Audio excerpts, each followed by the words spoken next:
Hi guys, it's me again, James Zamora, and welcome back to my channel. And for today's video, guys, first of all, I just want you to greet a good morning and have a blessed day to everyone. It's September 4th, 2024, and it's still raining. It's still pouring outside. Umaambon, walang tigil ang ulan this past few days. Since September 2 yata, dumating ang bagyong Enteng. Siguro I'm gonna call this video again, A Day in Life. It's already 8 a.m. No, it's already 7 a.m. in the morning here. Ba't ba nag-i-English ako? Yesterday, I have a struggle. Nagising ako kasi kinaugalian ko talaga. Pagising ko, inaayos ko agad yung kama ko. O, nagulat ako, parang basa yung bed ko. Nagkaroon ako ng struggle about my aircon kasi hindi ko na pala siya sa sobrang busy ko, hindi ko siya naayos, napalinis. So, nagkaroon siya ng maraming jelly. Kasi guys, ang aircon natin, nagkakaroon talaga ng jelly yan inside. So, that's why, sinasabi ko lang na every 3 months, dapat inaano natin yan, pinapalinis. Ayan guys, ang lakas na naman ang ulan. Ayan, buti na lang. Kabili na ako ng pagkain ko, nakakaloka. Ano ba niya? So, ayan guys, after akong kumain, ayan, simut sarap. And of course, may black coffee. Anyway guys, pag may aircon kayong ganito, window type, dapat meron kayong sariling breaker. Kasi ganun daw yon. Doon ka lang natutunan. Ganun talaga dapat matutunan yung mga bagay-bagay, pag-aralan. Itong aircon na to para dito sa breaker na to. Tapos pagka umuwi ako galing trabaho, binubuksan ko yan ng ganyan. And then pagka umaalis ako, papasok ko sa work, pinapatay ko yan ganun, okay? So, yun na nga. Tingnan natin kung anong kano. Ayan, naka-on. Ino-on ko yan. And bakit meron ditong... Okay, try natin. Kung malamig. Kasi kahapon, pinalinis. Ganun dapat. Pinapalinis to every 3 months. Ayan, tingnan natin. Ayan, maganda na ang buga ng aircon at mabango. Guys, sa mga may aircon dyan, write down your comment kasi ginagawa ko pag halimbawa feeling ko hindi siya ganun kalamig, eto meron ditong parang binubuksan tong ganyan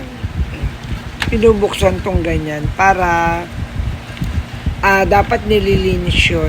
I don't know, I think filter ba tawag doon guys, hindi ko alam eh. So ganyan, maano na siya, maganda na yung buga ng ng lamig niya. Guys, itong aircon na to, it's second hand ko siya binili. Kasi syempre budget pa yung yung pera ko. Pero guys, matagal na sa akin yan, antaray. Alagaan nyo lang talaga ng paglilinis yan. Bobongga yan. Good, very good. At may sariling tagalinis yan. Mismo doon sa binilan ko. Thank you kay Kuya Rafi. Thank you. Ayun na nga guys. Syempre, dahil kahit na second hand tong aircon na to, dapat iniingatan, inaalagaan kasi pinaghirapan natin yung perang pinambili natin dyan. Ganun lang ang pag-aalaga ng aircon, linis, 3 months before linisin, then linisin yung mga paligid, and then ako yung kahanito ako na naglilinis eh. Kasi guys, kahapon, dyan nagmumula yung tubig na umapaw galing sa aircon pag di nyo pinapalinis. So, anong nangyari is banda dito tumutulo siya. So, hindi ko naman naagapan dahil tulog ako. Ayan, dyan, nabaha. Ayan, nabaha sa ilalim. So, nilinis ko.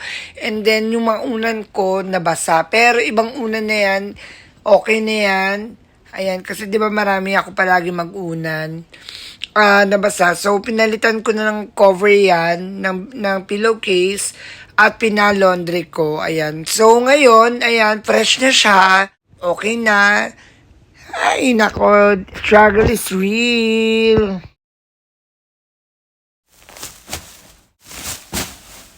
So, ayun na nga na, 'di ba nabasa lahat ng mga bedsheet, mga nandito sa kama, mga pillowcases ko nandito. So, ngayon pinalaundry ko na siya agad-agad kasi pag hindi siya pinalaundry, pag nabasa, mag-aamoy alimuong or magiging amoy kulob, mabaho. So, pinalaundry ko na agad para maagapan.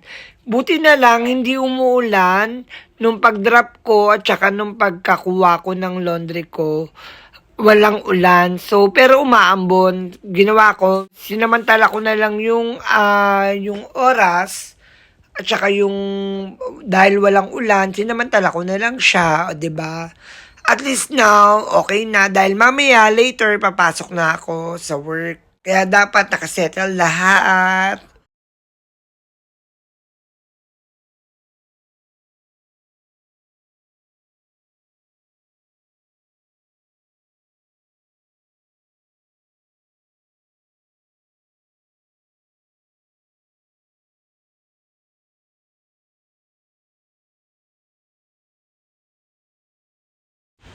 Okay, at this moment, madilim pa rin ang kalangitan. It's September 4, 2024. So, yun nga, may bagyo pa rin tayo, N10. Hindi pa rin yata siya umaalis. So, medyo madilim pa ang kalangitan. Ayan, nakikita nyo. At umaambon pa rin. Nakakaloka, di ba? Ayan yung carpet ko, basa. Mahangin pa rin sa paligid. Ayan. Medyo ano pa rin, madilim ang kalangitan. Sana maging okay na lahat.